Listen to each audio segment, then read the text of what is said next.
এই রমজান মাসে সিয়াম পালন করলে দুই ধরনের ব্যাপারে আপনাকে হুঁশিয়ার থাকতে হবে। এক, যা আল্লাহ ফরজ করেছে তার প্রতিটি সিয়াম পালনকারীকে মানে রোজা যারা রাখেন তাদেরকে অবশ্যই সেই ব্যাপারে যত্ন রাখতে হবে, বাধ্যতামূলক করতে হবে। দুই, কিছু কাজ আল্লাহ তারা মুস্তাহাব করেছেন যেগুলো আদব, যেগুলো সিয়ামের নেকিকে বৃদ্ধি করে দেয়, সৌন্দর্যকে বৃদ্ধি করে দেয়, সেগুলো মুস্তাহাব। এই ফরজের মধ্যে প্রথম ফরজটা হলো সালাতের প্রতি, নামাজের প্রতি যত্নবান হওয়া। যত্নবান বলতে কি বলেন? আমরা গত শুক্রবার বলেছিলাম যে ইসলাম 5টি ভিত্তির উপর প্রতিষ্ঠিত, তার মধ্যে অন্যতম হলো কি নামাজ। শর্ত, রুকন, ওয়াজিব। এই নামাজের কিছু শর্ত আছে, বাইরে আছে, ভিতর আছে, যেগুলো আরকান বলে। এগুলো আপনার মানতে হবে। নিয়মিত মসজিদে এসে বা যেখানে থাকেন জামাতের সাথে সালাত আদায় করতে হবে।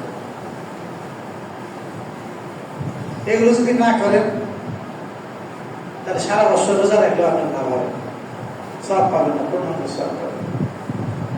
এ ব্যাপারে আল্লাহ তাআলা কোরআনের মধ্যে বলেন, কি বলেন?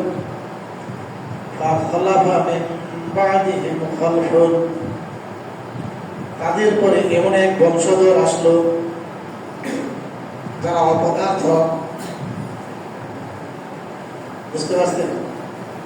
তাদের পরে এমন এক বংশধর আসলো যারা দুষ্ট, খারাপ। তাদের কাজটা কি?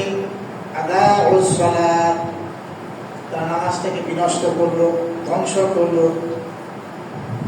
কার জন্য বলছেন? আপনার জন্য বলছেন। এই হাদিসের জন্য বলছেন, ওই হাদিসের জন্য, এই হাদিসের জন্য বলছেন, আমার জন্য বলছেন, আপনার জন্য বলছেন।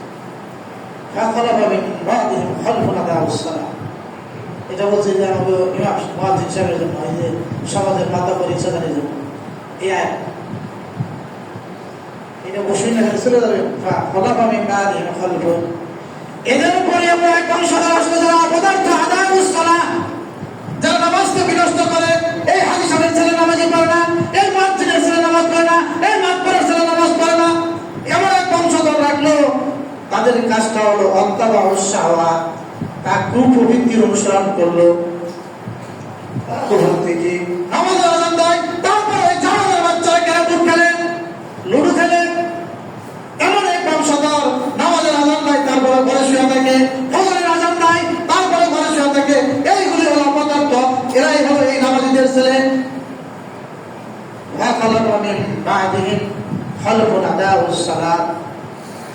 এমন এক প্রজন্ম, এমন ছেলে মেয়ে রেখে যাচ্ছেন যারা নামাজ পড়ে না, যারা বেশ্যা, যারা সুদখোর, যারা মিথ্যাবাদী, যারা ঘুষখোর।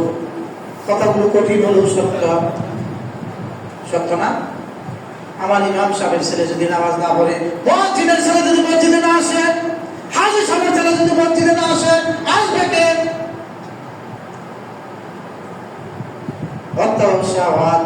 প্রবৃত্তির অনুসরণ করে, কোরআন হাদিস মানে না, মন যা চাই তাই করে। মন চায় পয়লা বৈশাখ পালন করবো, কিন্তু মসজিদে আসে না। আর আমাদের কাজটা কি? তুমি বললে শুধু জানাতে পারা, তুমি চোখ বলে তোমার কানের মধ্যে আযান দেওয়া, তোমার বাপের জন্য দোয়া করা, তোমার বিয়ার সময় বিয়া পড়েও, এটাই কি আমাদের কাজ? না, এটা আমাদের কাজ নয়। আমাদের কাজ হলো লাঠি দিয়ে পিটিয়ে তোমাকে জাহান্নামের পথ থেকে জান্নাতের পথে নিয়ে আসা। আপনারা তো সেটা চান না। আপনারা কি চান? আমরা অধিকাংশ মানুষ খারাপ কর, যার কারণে এটা করা যায় না। এই মসজিদের আন্ডারে 40টা ঘর থাকলে 20 জনের নেতৃত্বে একটা টিম গঠন করেন, যারা নামাজে আসে না তাদের পিটিয়ে নামাজে নিয়ে আসেন। আপনার ছেলে নামাজ পড়ে না, আপনার মেয়ে পর্দায় থাকে না, আপনি ভাব ধরেন তাসবিহ নিয়ে রাস্তায় ঘুরেন। এই কথাটাই কোরআনে আল্লাহ তাবারক ওয়া তাআলা বলছেন, এই নামাজির করে এমন একটা নামাজি পয়দা হলো, তারা নামাজ পড়ে না, নামাজ পড়লেও ঘরে ঘরে মসজিদে আসে না, সূরা কেরাত কিচ্ছু জানে না, অপদার্থ বংশধর।